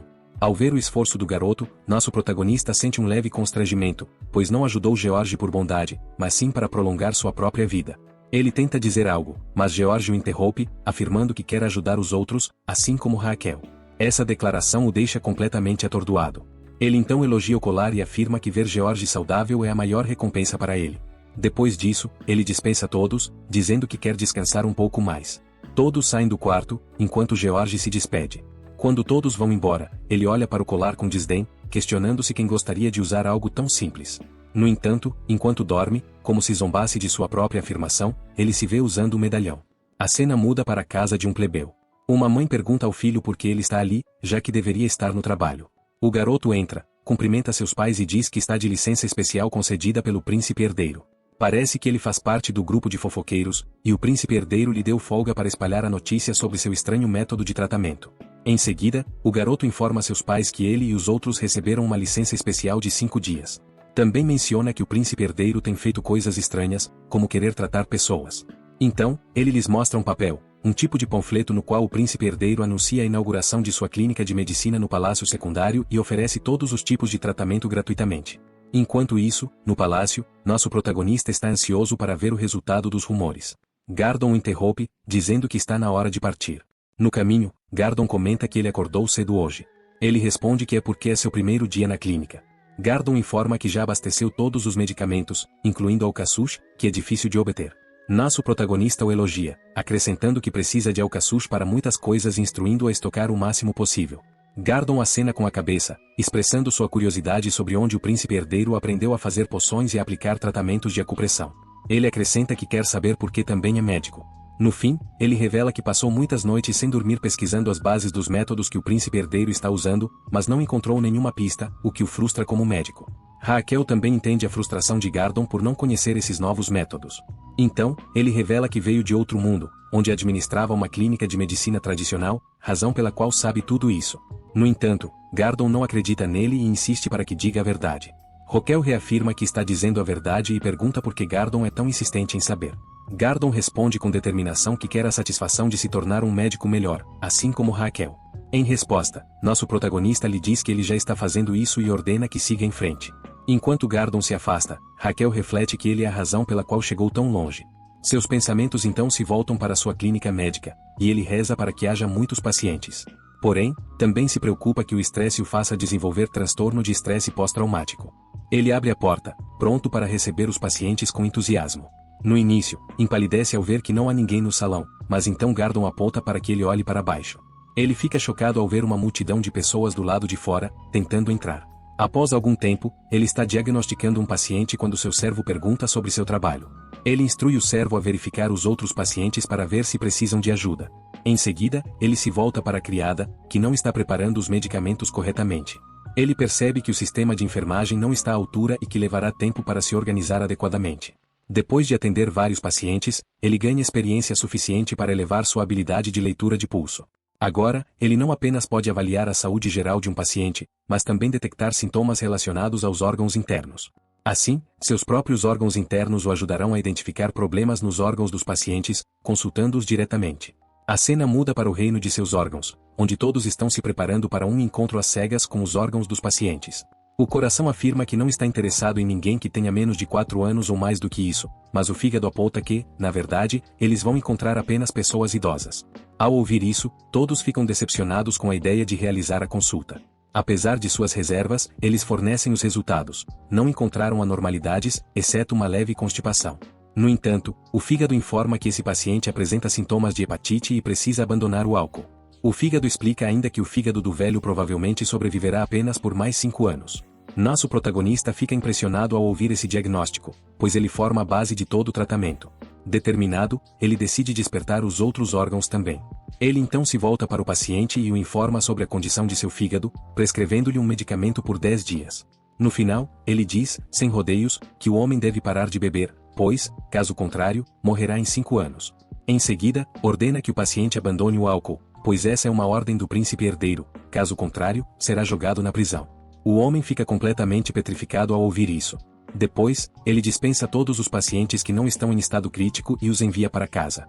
Os servos se voltam para ele, enchendo-o de elogios e pedindo desculpas pelos erros cometidos. Ele os incentiva nervosamente, reconhecendo seu esforço. Enquanto isso, ele pensa em estabelecer um sistema adequado de enfermagem, pois será essencial caso recebam mais pacientes. Ele deseja que suas enfermeiras do mundo moderno estivessem ali para ajudar. Nesse momento, Gardon entra apressado pela porta e o informa urgentemente que há uma paciente que precisa de atendimento imediato. O filho da paciente implora para que ele salve sua mãe. Após deitá-la na cama, ele pergunta ao filho sobre a condição da mulher. O garoto responde que ela tem febre desde a tarde e que sua condição piorou desde então. Ao examinar suas veias, ele fica horrorizado ao perceber que ela pode estar sofrendo da mesma doença que matou 40.000 soldados do exército de Napoleão. Com um calafrio, ele reconhece sua condição como febre tifoide epidêmica, uma doença febril aguda causada pela infecção da bactéria Rickettsia. Ele hesita por um momento antes de aceitar essa possibilidade, mas o fígado informa que detectou a bactéria no sangue da paciente. Ele engole em seco ao ouvir isso e pergunta ao filho da paciente quando foi a última vez que sua mãe tomou banho. O filho responde que ela tomou banho ontem. Então, ele pergunta sobre as condições de sua roupa de cama, e o menino responde que sua mãe é uma pessoa limpa e organizada. Sem encontrar pistas ali, ele pergunta se ela esteve em algum lugar onde poderia ter entrado em contato com piolhos ou pulgas. O filho então responde que, há 15 dias, sua mãe dormiu na cama de um casal de fazendeiros quando sua carruagem quebrou no caminho de volta para casa. Analisando a situação, ele conclui que ela deve ter febre tifoide epidêmica. Ele então informa o filho sobre a condição de sua mãe, explicando que a doença é transmitida por piolhos. Ao analisar sua idade e temperatura, ele conclui que ela pode ter pneumonia, sofrer danos ao sistema nervoso central ou até desenvolver necrose em partes do corpo. Ele então ordena às criadas que limpem a paciente com água morna e a troquem para roupas adequadas de paciente. Também ordena que queimem suas roupas e roupas de cama, tomem banho e queimem suas próprias roupas. Além disso, ele ameaça demitir e punir qualquer um que desobedecer suas ordens. Em seguida, instrui o filho da paciente a informar sua família sobre a condição da mãe. Mais tarde, ele se dirige à cozinha, onde prepara uma sopa tônica de raiz de kudzu, um tipo de analgésico para febre, para sua paciente. Ele então lhe dá a primeira dose da sopa. 3 dias se passam e eles cuidam dela continuamente, mas, infelizmente, sua condição não melhora devido à febre alta persistente. Agora, ele entende que a dose da sopa não é suficiente para sua condição. Ela precisa de um equilíbrio de yin e yang, pois sua energia yin foi drenada. Ele percebe que deve encontrar um medicamento com forte energia yin para restaurar esse equilíbrio. Ele pensa por um momento sobre onde pode encontrar tal medicamento e percebe que pode estar no cofre secreto de tesouros de seu pai. Então, ordena que Gardon prepare uma carruagem para ele. Não tem certeza se realmente o encontrará lá, mas pretende usar seu privilégio como príncipe herdeiro, esperando que seu pai possa ajudá-lo. Algum tempo depois, ele é visto cumprimentando seu pai, que pergunta por que veio a essa hora tardia. Ele solicita permissão para entrar no cofre secreto do palácio. Percebendo a confusão de seu pai, ele revela a condição de sua paciente, que está gravemente doente. O imperador questiona como isso está relacionado ao seu pedido para visitar o cofre. Ele então explica que está procurando um remédio para curá-la e pode encontrar algo lá. Em resposta, seu pai expressa descrença, suspeitando que ele está inventando uma desculpa para acessar o cofre para benefício próprio. Enquanto isso, o imperador parece se divertir com a situação de seu filho, um fato que o príncipe herdeiro nota e acha extremamente irritante. Dado o comportamento de seu pai, ele tenta argumentar, insistindo que não tem tempo para prolongar essa conversa. No entanto, o imperador continua cético, acreditando que, como seu filho não recebeu uma educação médica adequada, não deveria, de repente, estar tratando pessoas. Ele desafia o príncipe a provar que seu diagnóstico está correto. Diante disso, nosso protagonista pergunta se seu pai deseja testá-lo, e o imperador confirma. Ele então ordena que o príncipe herdeiro diagnostique a condição do capitão dos Cavaleiros Reais, Roberto, que está doente recentemente. Se seu diagnóstico estiver correto, ele terá acesso ao cofre. Nosso protagonista verifica o pulso do capitão, enquanto seu pai, confiante, presume que ele não será capaz de identificar a doença, pois apenas ele, o capitão e a esposa do capitão sabem sobre isso. Depois de alguns segundos, o príncipe herdeiro anuncia que o capitão está sofrendo de calvície parcial, o que choca tanto o capitão quanto o imperador. O imperador aponta para os cabelos fartos e brilhantes do capitão, o que leva nosso protagonista a remover a peruca do capitão, revelando sua careca. O capitão fica em estado de choque, como se estivesse prestes a desmoronar. Então, o príncipe herdeiro se volta para Damen e ordena que sigam para o cofre. Damen comenta sobre a dureza do gesto de remover a peruca do capitão, mas nosso protagonista responde descuidadamente que o tratará na próxima vez. Durante a conversa, eles finalmente chegam ao cofre. Os guardas entregam a ele a autorização secreta para entrar. Ele pergunta o que acontece com alguém que não a possui, e o guarda explica que isso ativa a magia de defesa do cofre e também rastreia seu tempo dentro dele. Se ele ultrapassar o tempo permitido, será eliminado. Chocado ao ouvir isso, ele percebe que tem apenas algumas horas, então corre em direção ao cofre, apenas para ser interrompido pelo guarda, que o informa que está indo para a área intermediária. Irritado por seu plano não ter funcionado como esperava, ele lembra que seu pai lhe concedeu acesso apenas à área básica, onde pode escolher apenas um item. Frustrado, ele reclama que seu pai o enganou ao não mencionar as restrições de nível quando testou. Ainda incomodado com as artimanhas de seu pai, decide evitar pedir sua ajuda no futuro. Dentro do cofre, ele e Damen ficam surpresos com o tamanho vasto do lugar. Ele define um alarme para controlar o tempo e se volta para Damen pedindo ajuda. Damen pergunta como eles podem localizar o que precisam. Ele responde que devem procurar qualquer coisa com propriedades de gelo. Se Damen encontrar algo relacionado, deve anotar a localização para que possam conferir depois. Em seguida, eles se dividem para procurar em lados opostos. No entanto, nosso protagonista não encontra nada útil e espera que Damen tenha mais sorte. Pouco depois, Damen se aproxima dele e entrega uma lista com as localizações dos itens, mas ele percebe que não consegue ler a escrita. Assim, Damen o guia até a localização do escudo que encontrou, o único objeto no cofre com propriedades de gelo.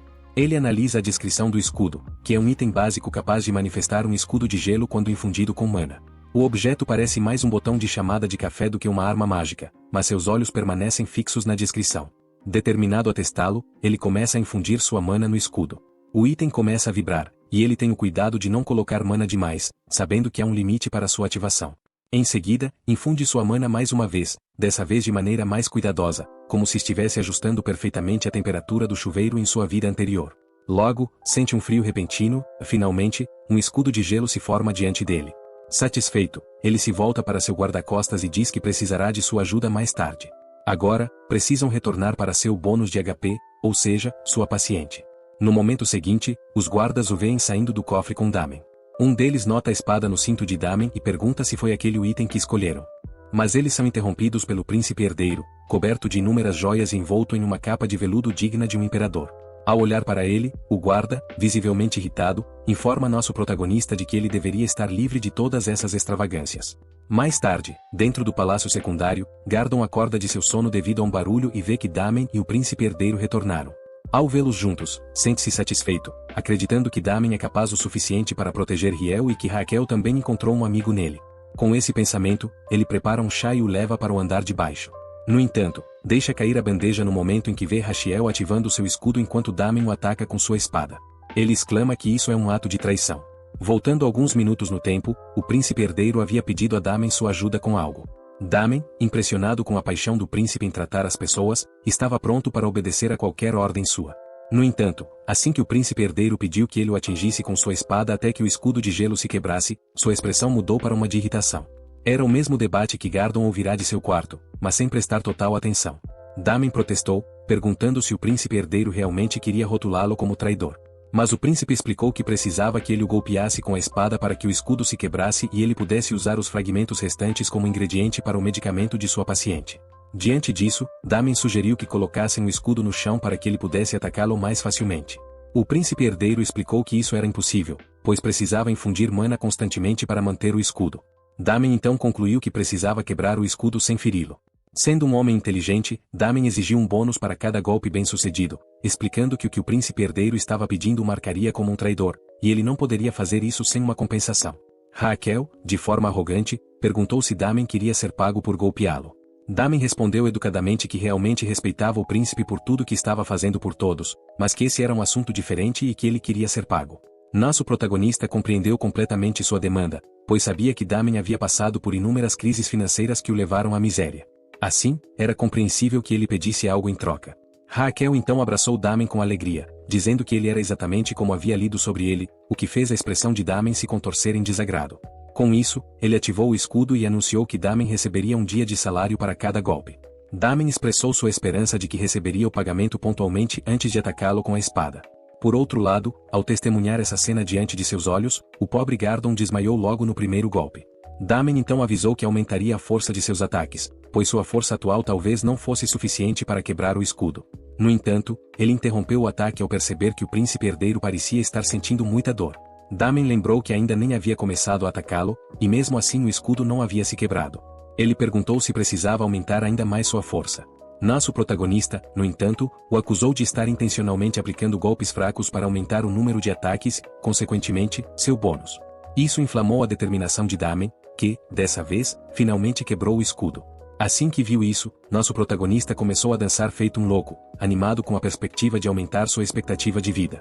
Quando se virou para entrar no palácio, encontrou Gardon desmaiado no chão e se perguntou por que ele estava dormindo ali. Algum tempo depois, ele foi visto preparando uma sopa tônica de raiz de kudzu, a qual adicionou fragmentos do escudo de gelo. Em seguida, decidiu armazenar uma porção em seus slots de mana. Seu sistema o informou que ele havia adquirido uma nova habilidade chamada concoção de tônicos. Com essa habilidade, não apenas os tônicos que ele preparar serão 10% mais eficazes, mas ele também poderá analisar sua eficácia, toxicidade e outros efeitos colaterais.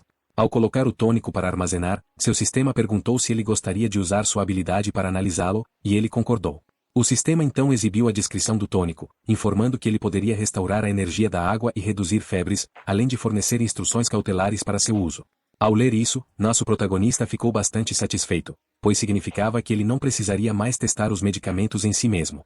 Ao analisar que o tônico poderia restaurar a energia da água, ele teve certeza de que ajudaria na recuperação de Madame Dinor. Com essa determinação, ele levou a sopa para o quarto dela e perguntou ao filho sobre sua condição. O garoto respondeu, desapontado, que sua mãe ainda não havia mostrado sinais de melhora.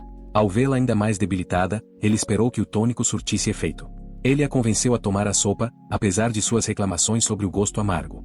Ele explicou que os remédios eficazes geralmente tinham um gosto ruim. Nos 10 dias seguintes, ele cuidou pessoalmente dela. Todos ficaram surpresos ao vê-lo alimentando a paciente e cuidando dela com dedicação. Isso lhe rendeu grande respeito entre seus subordinados. Enquanto isso, ele lutava contra sua própria fadiga, querendo sobreviver apenas um pouco mais para ganhar aquele bônus de vida, pois já estava quase lá. Com isso, seu sistema o parabenizou, informando que ele finalmente havia curado sua paciente da febre tifoide epidêmica. Graças ao seu grande esforço e ao respeito que conquistou de seus subordinados, suas habilidades médicas subiram de nível, aumentando sua eficácia em 1,5 vezes. Além da recuperação completa da paciente, ele também ganhou uma expectativa de vida de 146 dias e um bônus de vida de 8 dias. Ao perceber que poderia ganhar recompensas dessa maneira, nosso protagonista maliciosamente considera criar uma falsa imagem de si mesmo, uma que lhe renderia ainda mais elogios e respeito daqueles ao seu redor. Isso, por sua vez, lhe traria ainda mais bônus de vida. A cena muda para a carruagem atravessando a floresta, com nosso protagonista sentado em seu interior. Ele pensa sobre a necessidade de contratar enfermeiros profissionais, pois, embora tenha conseguido gerenciar tudo até agora, não poderá continuar por muito mais tempo sem ajuda. Depois de um tempo, Madame Dinor e seu filho descem da carruagem. Madame Dinor o agradece pela carona e também por tê-la curado. Ela expressa incerteza sobre como poderia retribuí-lo. Ele sorri, pensando no bônus de vida que ganhou, e responde educadamente que vê-la saudável já é recompensa suficiente. Suas palavras a emocionam profundamente. Comovidos por sua bondade, eles se despedem e estão prestes a partir. No entanto, parece que nosso protagonista tem outro plano, pois ele para o filho de Madame Dinor e o convida para entrar novamente na carruagem, dizendo que precisa conversar com ele. O jovem fica um pouco incerto sobre se eles podem conversar assim, já que está sentado de costas para o príncipe herdeiro, mas este ignora a formalidade. O filho esperava que Raquel explicasse seu propósito, mas por um tempo ele não disse nada. De repente, nosso protagonista começou a reclamar de como seu corpo estava dolorido e de quanto sono sacrificou enquanto cuidava de sua mãe. Ao ouvir tudo isso, Denher quis compensá-lo pelo tratamento que ele proporcionou à sua mãe. Nosso esperto protagonista, no entanto, lhe disse que não podia aceitar nada de um paciente, pois isso arruinaria sua reputação. Mas o jovem insistiu, dizendo que realmente queria fazer algo em retribuição. Ao ouvir isso, nosso protagonista ficou mais do que feliz em aceitar sua ajuda, pois, tecnicamente, o filho não era seu paciente, então poderia aceitá-la sem problemas. Ele então lhe pediu assistência em um assunto, revelando que Denher era um artista. Alguns dias depois, na Praça Frona, um senhorio diz a um garoto que ele deveria se candidatar ao emprego do príncipe herdeiro, que está contratando funcionários. No entanto, o garoto não parece convencido e zomba do senhorio, apontando que, apesar de estar desempregado, não está devendo aluguel. O senhorio rapidamente rebate, dizendo que, na verdade, ele está com 2 meses de aluguel atrasado. O garoto, alarmado, sai correndo para conseguir dinheiro. Enquanto isso, uma garota misteriosa de capuz ouve a conversa atentamente, refletindo sobre algo. A cena então se desloca para o interior de uma galeria de arte, onde muitas pessoas estão reunidas em torno de uma pintura em particular. Nosso protagonista, junto com Denher, também está presente. Riel o parabeniza por se tornar um artista profissional. No entanto, Denher não parece nem um pouco feliz. Ao ver as pinturas que criou, fica claro por quê. O pobre artista não está nem um pouco animado em expor suas obras, já que várias delas retratam o príncipe herdeiro. A primeira ilustração mostra Raquel em uma pose completamente insana ao lado de um capitão, com as palavras "Eu quero você" escritas. Outras pinturas o mostram em poses heróicas ao lado de seus companheiros. Porém, uma delas, muito detalhada, o retrata chorando como uma menina, o que faz Damen querer rasgá-la na mesma hora. Denher está um pouco incerto sobre se suas pinturas realmente o ajudarão a encontrar enfermeiros. O príncipe herdeiro, no entanto, o tranquiliza, dizendo que seu trabalho certamente causará um impacto. Ele então mostra a Denher uma de suas pinturas, na qual Rachiel é retratado cercado por enfermeiros fortes e imponentes, com um capitão ao fundo acompanhado da frase "Mostre-me ganho". A pintura também contém uma descrição incentivando as pessoas a se tornarem enfermeiros, com a promessa de um salário generoso oferecido pelo príncipe herdeiro. Ao ver isso, muitas pessoas concordam em se inscrever e demonstram interesse em se tornar enfermeiros. A cena muda para uma barraca onde Gardon está registrando os candidatos para o teste de seleção de enfermeiros. Muitas pessoas estão ansiosas para se inscrever, pois ouviram dizer que o salário é tão bom que poderiam pagar 2 anos de aluguel com apenas um mês de trabalho. Enquanto isso, a mesma garota misteriosa de capuz se alinha na fila em frente à barraca, observando os requisitos para se candidatar. Quando lê que os candidatos devem ser residentes do Império, sua postura demonstra uma firme determinação. Nosso protagonista, por outro lado, está eufórico ao ver tantas pessoas se inscrevendo para a vaga de enfermagem. Quando Damen pergunta por que ele está tão feliz, ele responde que está animado porque, quanto mais enfermeiros tiver, mais pacientes poderá tratar, o que, por sua vez, aumentará ainda mais sua expectativa de vida. Por outro lado, Damen está genuinamente impressionado com a generosidade de nosso protagonista, especialmente considerando que ele oferece um salário tão bom. Após 6 dias, ocorre um evento chamado Show Me Gênio, no qual o príncipe herdeiro testará os candidatos para ver se são aptos a se tornarem enfermeiros. A garota misteriosa também comparece, bastante feliz por ter chegado a tempo. O anfitrião anuncia que todos foram reunidos para revelar a primeira tarefa do teste de seleção de enfermeiros. No entanto, em um movimento inesperado, ele revela que a tarefa só será anunciada na semana seguinte. Após uma semana, o anfitrião finalmente anuncia a primeira tarefa e incentiva os candidatos a correrem para a área de entrevistas. Eles são divididos em 5 grupos de 50 pessoas, que deverão correr até o prédio principal do palácio secundário. Entretanto, há um detalhe inesperado: apenas os primeiros 10 candidatos de cada grupo que chegarem ao destino avançarão para a próxima fase. O restante será desclassificado, o que choca a todos, fazendo-os correr apressadamente para garantir sua vaga. Assim que os 10 primeiros candidatos entram na área designada, os guardas desqualificam os demais. Sem perder tempo, eles iniciam a próxima tarefa, que testa sua capacidade de identificar um ingrediente armazenado de maneira inadequada entre vários ingredientes dispostos diante deles. Enquanto realizam o teste, um dos candidatos cai no chão. Todos olham para ele e ponderam por um momento se devem ajudá-lo ou não, mas ninguém sai de sua mesa para prestar assistência. Nosso protagonista observa a cena com uma expressão séria. Em seguida, Gardon anuncia o fim do teste e informa que os resultados serão divulgados posteriormente. Nos dias seguintes, os candidatos aguardam ansiosamente pelos resultados, preocupados com seu desempenho. No entanto, nenhum deles voltou para ajudar o candidato que desmaiou. Parecia que tudo isso havia sido um teste criado por nosso protagonista para avaliar o espírito de compaixão dos candidatos, algo essencial para um enfermeiro. Assim que os candidatos saem, ele corre para verificar o estado da pessoa que desmaiou, revelando-se Damen, que pergunta se sua atuação foi convincente. Nosso protagonista responde que ele exagerou e precisa agir de forma mais natural, dizendo isso enquanto dramatiza seu próprio desmaio diante de Damian. Em seguida, ele pergunta sobre o desempenho dos candidatos, ao que Damen responde que todos falharam. Nosso protagonista acrescenta que o caráter é mais importante para um enfermeiro do que as habilidades técnicas, pois estas podem ser aprendidas. Eles então passam para o próximo grupo, que também falha. Na verdade, todos os grupos falham, deixando nosso protagonista completamente incrédulo. Nenhum dos candidatos se importou o suficiente para ajudar o colega doente. Frustrado, ele decide dar uma volta para clarear a mente. Enquanto caminha, pensa que não sobrou nenhum candidato e que precisa urgentemente encontrar enfermeiros. Ao chegar ao portão, ele vê seu guarda discutindo com uma garota. O guarda insiste que ela não pode participar porque não é humana. A garota responde com firmeza, enfatizando que é sim uma humana. Testemunhar essa cena o frustra ainda mais. Já não há candidatos suficientes, e agora os guardas estão rejeitando mais um. Damen, observando a situação, comenta secamente que a garota é uma lobisomem. Ele aponta que ela não tem cauda, mas Damen responde que ela pode estar escondendo sob suas roupas largas. Ele também suspeita que Raquel possa estar desconfortável com a ideia de ter uma lobisomem como enfermeira. No entanto, nosso protagonista, que está desesperado para encontrar enfermeiros, vê isso como uma vantagem. Uma lobisomem pode ser a enfermeira perfeita devido às suas habilidades naturais. Enquanto isso, a garota tenta se defender, afirmando que é cidadã do Império. Mas o guarda insiste que ela não passa de uma fera. A discussão é interrompida pelo príncipe herdeiro, que repreende seus guardas e ordena que parem com aquilo. Ele declara que qualquer cidadão da capital tem o direito de se candidatar ao cargo. Em seguida, ele ordena que o guarda se desculpe com a garota, deixando-a completamente atordoada. Ele também se desculpa com a garota em nome de seu guarda, e ela finalmente se apresenta como Agnes. O príncipe herdeiro informa que ela será testada agora, o que a surpreende. Percebendo sua expressão confusa, ele explica que, sendo uma lobisomem, ela naturalmente possui grande resistência, mas ele quer ver isso com seus próprios olhos. Para isso, ele propõe um teste de corrida contra seu guarda. Eles devem correr até a fonte e retornar, e o vencedor será quem chegar primeiro. Agnes fica animada ao ouvir isso. Ela se vira para o guarda, determinada a enfrentá-lo. Ambos se preparam para competir. Assim que a corrida começa, Agnes toma a dianteira. Em poucos minutos, ela toca o poste da fonte e retorna rapidamente. Ao ultrapassar o guarda, ela percebe que ele está mais lento do que imaginava e conclui que sairá vitoriosa. O guarda, já nervoso, torce o tornozelo e cai no chão. Agnes nota sua queda e se pergunta se ele deslocou o ombro. Inicialmente, ela pensa em continuar correndo para vencer, mas não consegue ignorar o guarda ferido e volta para ajudá-lo. Ela rapidamente realoca seu ombro deslocado, o que faz o guarda gritar de dor.